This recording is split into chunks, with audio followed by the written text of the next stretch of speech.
Hey, thank you for tuning in. If you're new here, my name is Esther, and today this video is going to be a bit more serious, a bit different than what I have posted in the past, but I think it's also something that a lot of people go through, that a lot of people don't talk about. So I am going to talk about pregnancy loss, miscarriages, try to conceive, fertility, all of that jazz. So if that is something that you don't want to watch, then I wouldn't recommend watching this video. But I was hoping that this was going to be a different kind of announcement video, but unfortunately it's not. But I felt like I wanted to talk about it anyway, just because there are people talking about this obviously online, but I feel like a lot of people talk about it after they have their baby, like their rainbow baby, and not while they're in the thick of it. So, and it can be very lonely while you're in the middle of it. So I kind of wanted to talk about it anyway. I have filmed some clips on my phone. I have shared about it more on Instagram. If you want to check that out, I'll post that in the comments or in the description section. But I will add some of those clips in here. So yeah, I'm just going to start talking about kind of our trying to conceive journey, and then I'll go into what exactly happens, like miscarriages and stuff like that. So I've always known I wanted kids. Like, I don't think there's ever been a time where I didn't want kids. So I brought this up with my partner probably somewhere in the first 3 dates, because I wasn't going to waste my time if the other person doesn't want kids. So we brought it up fairly early. Not like a serious discussion, obviously, but just kind of like, well, do you want kids? Because I want kids. And then we sort of spoke about it on and off for probably about 2 years. Then about 2022, we kind of decided we would want to start trying in 2023. So I basically completely changed my lifestyle. I did do a video about this as well. I'll link that up here. But basically, I changed my diet. I started exercising more. I quit my job. I was working like shift work and stuff. So quit my job, started a full-time nanny job that was more consistent with better hours, better work-life balance. I started sleeping better, which helped. And I started taking like supplements, prenatals, all of that. I did a preconception blood test with my doctor.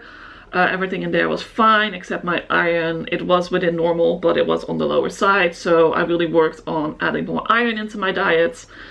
And so at the time in 2022, I was on the pill.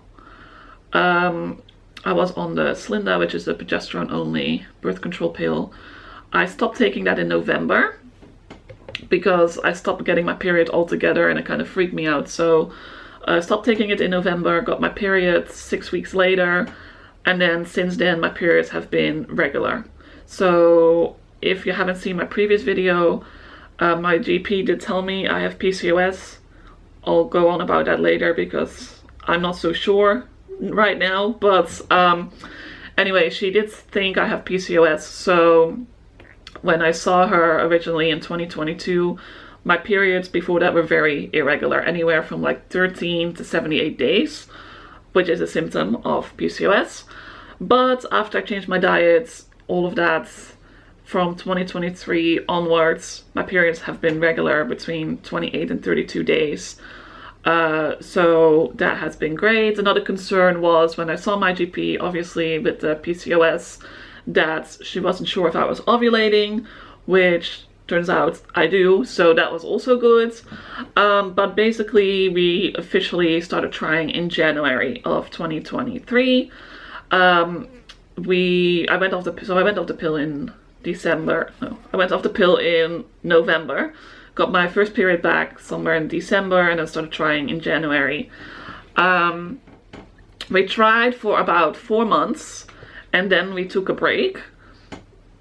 Mainly for practical reasons, to be honest. So, but decided then to have a little break and start trying again in August. So the way I like track my ovulation and stuff like that is I use natural cycles. I'll probably do a more in-depth video separately about that, but basically it's you take your temperature every morning and based on your temperature it kind of sees when you've ovulated. And then on top of that I have also done ovulation tests in that fertile window. So I haven't done ovulation tests throughout the whole period, like the whole cycle, just like the just like my fertile window, and I've ovulated every month. So that is good because that was a concern that I might not. So we started trying again in August. As I said, we had tried for 4 months before, so I didn't think it would happen that fast. So started trying again in August. Didn't get pregnant that month. Tried again in September, and then I got pregnant. So I got pregnant on the second cycle of our second bout of trying, I guess. Unfortunately, that didn't last for long. I did a pregnancy test on day just before my period was due, I think. And it was one of the blue dye tests, which are kind of known for potential evap lines and stuff. And it was just weird. There was no line, but there was sort of a blue blob. So I just chucked it in the bin. I was like, well, obviously it's negative. The reason I did that test was because the night before I dreamt I was pregnant, and I dreamt I had taken a test and it was positive. So that's why I took the test. I put it in the bin, and then that was on Wednesday. You need to check the window, like the test window, I think within 10 minutes. There was just that weird blob, so I chucked it in the bin. Then on the Friday night, I got home from work, and I just was like, So for some reason I decided to fish that test out of the bin, and there was a line.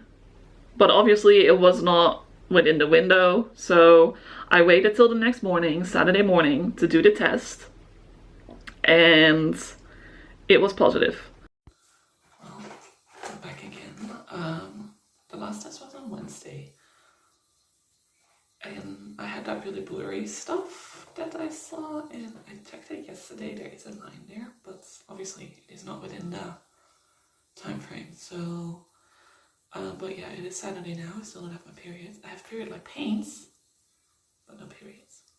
But now I have quite a bad period pain, so I'm like, maybe I'm just getting my period now. But let's see.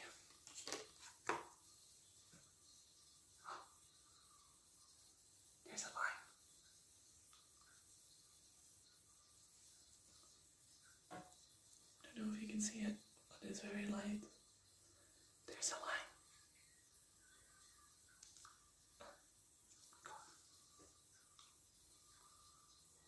Okay, hang on, I have a digital test. I'm gonna do that one, because now I want to be sure.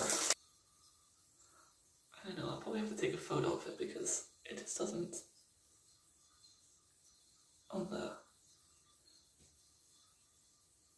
doesn't seem to like really focus properly on the camera. There's definitely a line there.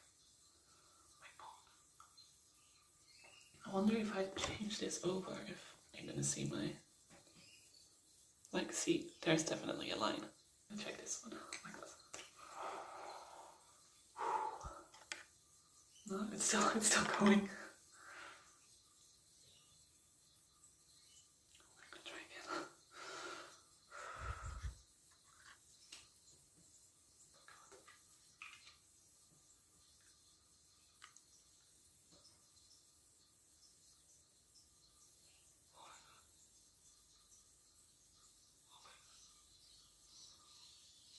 Oh my god, okay, I'm just gonna colorless right now because I can't not say anything. Like, I had all these cute ideas in my head, but I might put my phone in my pocket so you might hear the audio, but I'm not gonna film it. But oh my god.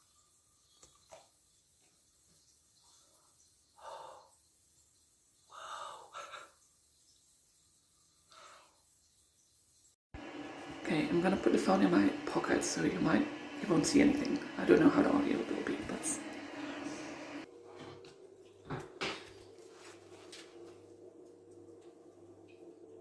there's 2 lines, right? One's faded. Yeah, but a line is a line, and also. Oh shit.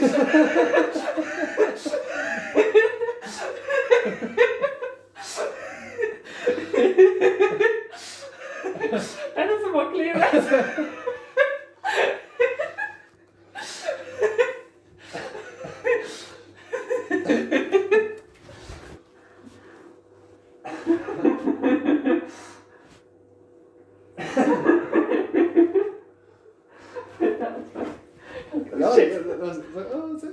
Maybe not. Well, it says like any line is a line. Yeah. My hands are shaking. But then that's why I got this one, because this one, like the digital ones, are really expensive. They're like $20. I was like, okay, in case if I get a very faint line, I'll do this because then it'll be clear.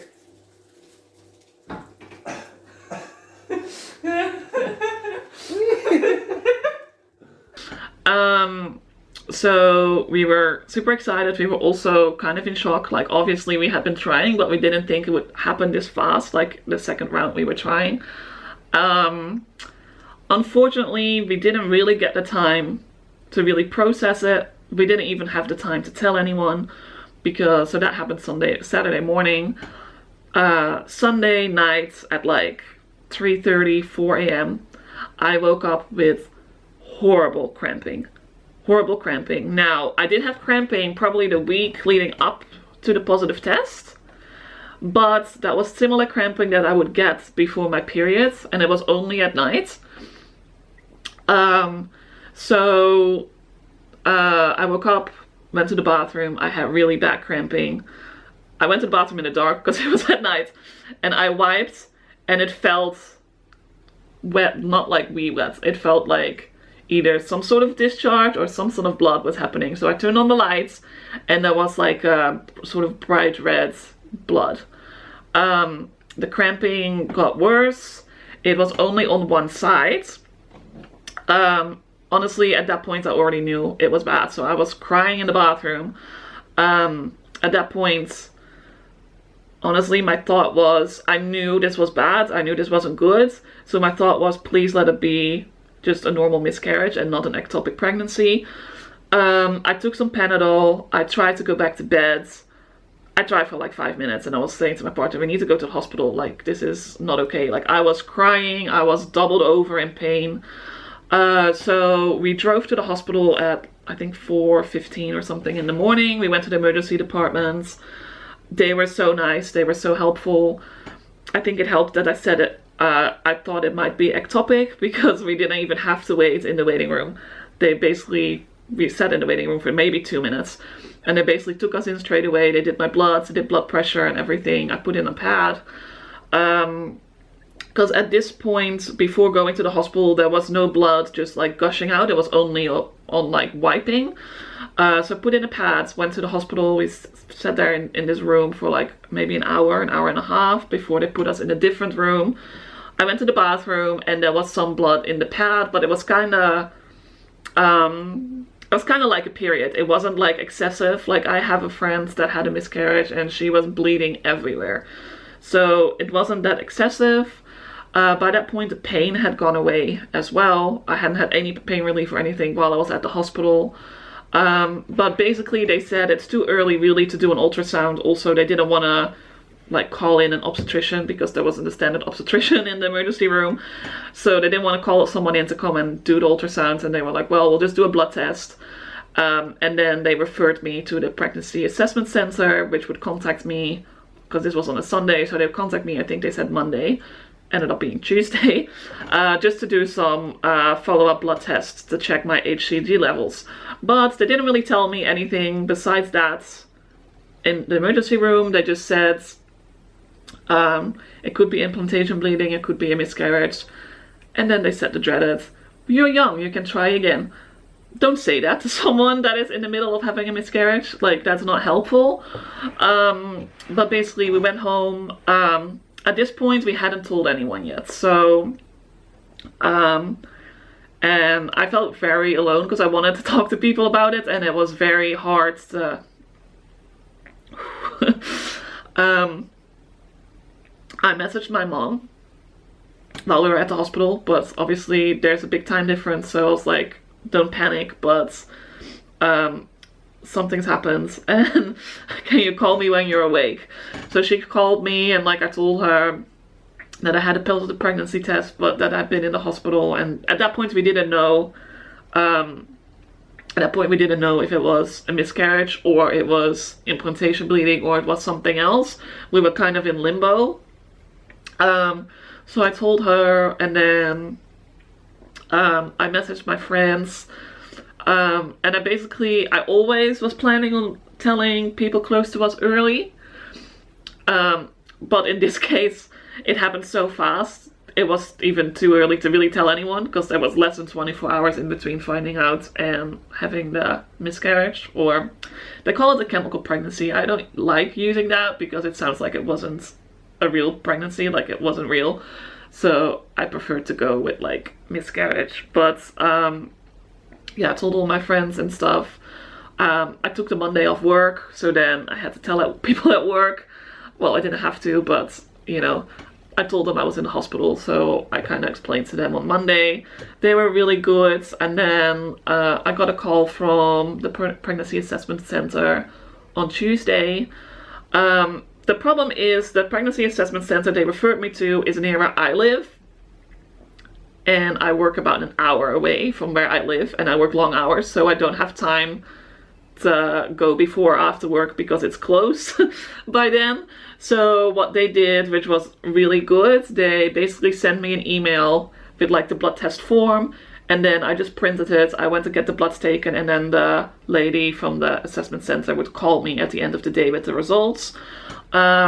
So she said when we first were on the phone, she was like, "Oh, are you the one with the low HCG?" And I was like, "Well, I guess," because I didn't know, because they didn't tell me that in the hospital. But my HCG was 32.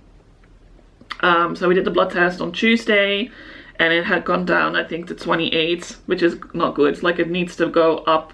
It needs to double every 48 hours. So usually, if it goes down, it doesn't really go back up. So I had a blood test today.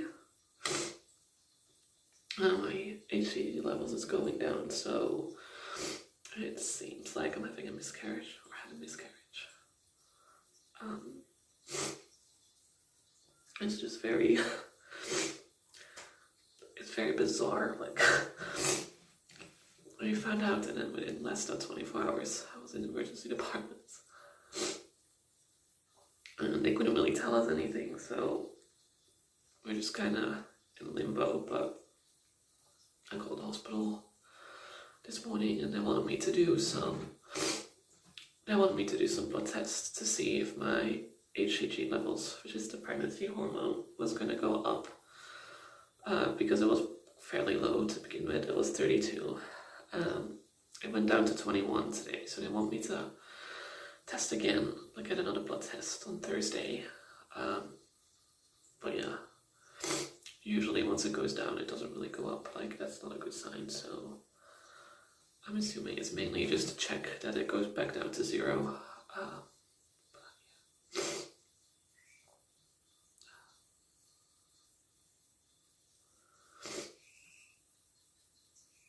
So then I had to do continuous blood tests every other day or every 3 days until it went back to like baseline, which took about 10 days. And then surprisingly, my period came back when it was supposed to if I wouldn't have been pregnant. So yeah, period came back pretty quick. I think I ovulated the week after the bleeding stopped.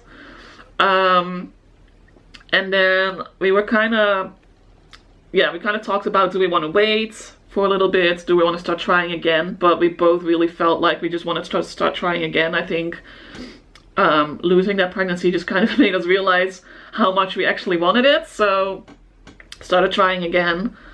Didn't happen that first cycle. I got pregnant again the second cycle. So pretty quick. This time, I had a lot more symptoms, and I was just so paranoid, I guess. So I knew when I ovulated, and I had sort of symptoms, like ovulation symptoms. I had like sore breasts and things like that, and it wouldn't go away afterwards.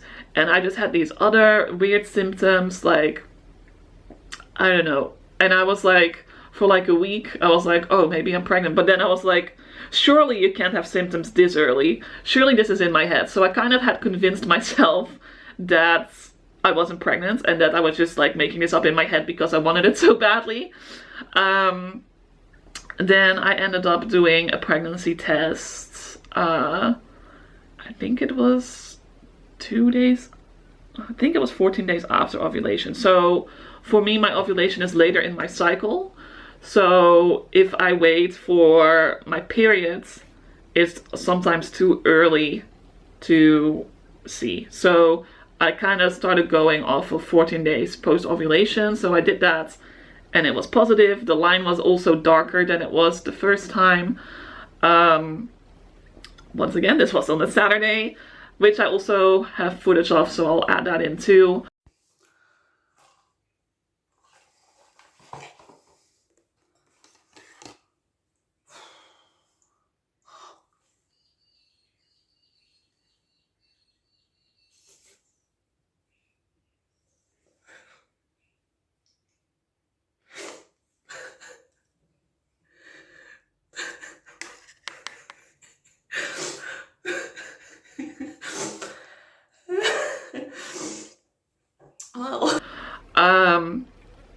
But yeah, we were just very excited, and obviously I had known now that pregnancy loss is a thing that can happen, but statistically, according to the internet, there's a 2% chance of it happening a second time. And also we're just kind of like, okay, well, hopefully that was just kind of an unfortunate event that happened and it won't happen again. So we just kind of didn't think about that happening again. And I wasn't anxious probably for the first like half of that week.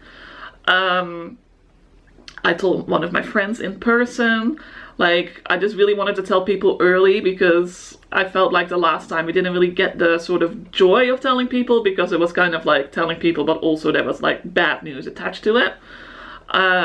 So we kind of told them, I kind of told my friends, I told my family. So pretty much everyone close to us, most people close to us knew, yeah, before, like within the first week. Then I contacted a midwife, which I know sounds crazy to do that early, but we wanted to do a home birth with a specific midwife clinic, which is private, but I know they book out very fast. So basically as soon as you have a positive test, you need to contact them. So I did that, contacted them. I had a phone call with her on the Monday, I think, which was great. We had booked in an appointment for the Thursday, just kind of like a meet and greet to see if we kind of got along and things like that. And then sort of halfway through the week, I started getting these, no physical symptoms, but I started getting these intrusive thoughts, like this anxiety about like going to the bathroom and blood being everywhere, and like I started sort of getting a bit paranoid about that. But then again, I also was like, well, you know, considering what happened the first time, that's not that crazy. But considering I didn't really have any physical symptoms or anything, I just kind of was like, well, this is just like anxiety, which is normal, so just try and like not freak out too much. Then on the Friday I had, I worked during the day. I finished at 3 and then I had babysitting afterwards at 4. So I started cramping a little bit and I was like, that doesn't feel too great, but it wasn't horrific. It wasn't really bad. It was like period cramps. Honestly, at this point, it was too late really to cancel the babysitting job. Also, I was kind of figured like, well, if it's gonna happen, it's gonna happen. There's nothing I can do about it. So I took some Panadol because I was like, at least if it's gonna happen, I don't want to feel it. and I put in a pad, and I went babysitting. And like in the evening over there, like the baby was asleep, I went to the bathroom and there was blood. Not as dark and stuff as the last time, not as much as the last time. Again, kind of like a light period, but I didn't know what to do, because the reason I went to the emergency room the first time was because I had the pain on the one side and I was worried it was ectopic, which is very dangerous. So I didn't have any pain. I didn't have excessive bleeding, so I felt like it would be a bit, the only thing they would be doing if I would go to the emergency room was take a blood test to check my HCG levels. So I didn't really feel like that was the right way to go about it. The pregnancy assessment center that I was referred to the first time is only open during the week in business hours, so I couldn't go to that one. So what I did was, and she was amazing, I messaged the midwife and I was like, look, I know I'm not your client right now, but I started bleeding and I don't know what to do. So she offered to send me some forms to get blood tests done. Unfortunately, she got called away, so she ended up not sending them to me. But we decided, like that Friday, I realized that there's a major hospital that I actually done my midwifery placements at that has a 24/7 pregnancy assessment center for if you're under 20 weeks. So we went there. Not the best experience. The lady was very blunt. I don't want to say rude, but she was very blunt. So we ended up going there. She was basically, well, we'll do a pregnancy test first, and then if that's negative, we're not going to do any bloods or anything. We also don't really have bloods to compare it to because you haven't had any bloods done yet. So yeah, we'll just see. So she told me to pee in a cup, and then they did a pregnancy test. They called us into this room, and she was very bluntly, she said, yeah, it's negative, so just wait for your period to come back and then try again. And I started bawling. I started bawling. Also because I took a pregnancy test at home that morning, which was like only 5 hours earlier, and it was positive. So I just started crying. And then she was like all apologetic and all nice all of a sudden. But I was just like, lady, she knew I had a miscarriage like 2 months before. And I'm just like, can you be a bit more tactful? Like, be a bit more sensitive. So that wasn't a great experience, but she did end up ordering a blood test anyway, just because I was like, well, I had taken a pregnancy test this morning and it was positive. So the girl that did my blood test, she was really nice. She was really nice. And then I went home, and then she was gonna call me when the results came back, because otherwise we had to wait there in the waiting room for 2 hours. So we went home, and then she called me, and my HCG levels were 10. Which is very low, and I was further along this time than I was the first time. So yeah, we kind of knew. We didn't really do any follow-up blood tests at that point. The bleeding stopped after 3 days. I basically felt physically back to normal. I went back to work on Monday. I didn't tell them at work what was going on, and because I also knew I had 5 weeks coming up that I had off for Christmas. So I was just like, okay, just push through it. That was really hard though, but yeah, I just kind of pushed through it, and then yeah, had my time off. I did go and see my GP, I think 2 or 3 weeks after the miscarriage, because I had appointments already booked in, but she's booked in like so far in advance. So like every month I just book in an appointment just in case. So I didn't cancel that one. I just went to that one anyway. So we did another blood test just to make sure like my HCG levels went down and it was back to like baseline, which I think is under 5. And she was like, yeah, when you feel ready, like start trying again. So we did start trying again. We did try again in December. But yeah, so I wasn't pregnant then. We also had COVID and stuff. We also had COVID during that time, so it's probably not the best time to be trying. But also I was kind of honestly a little bit relieved, because I think I would have been so anxious about having had COVID that early in like a pregnancy. So luckily wasn't really a concern.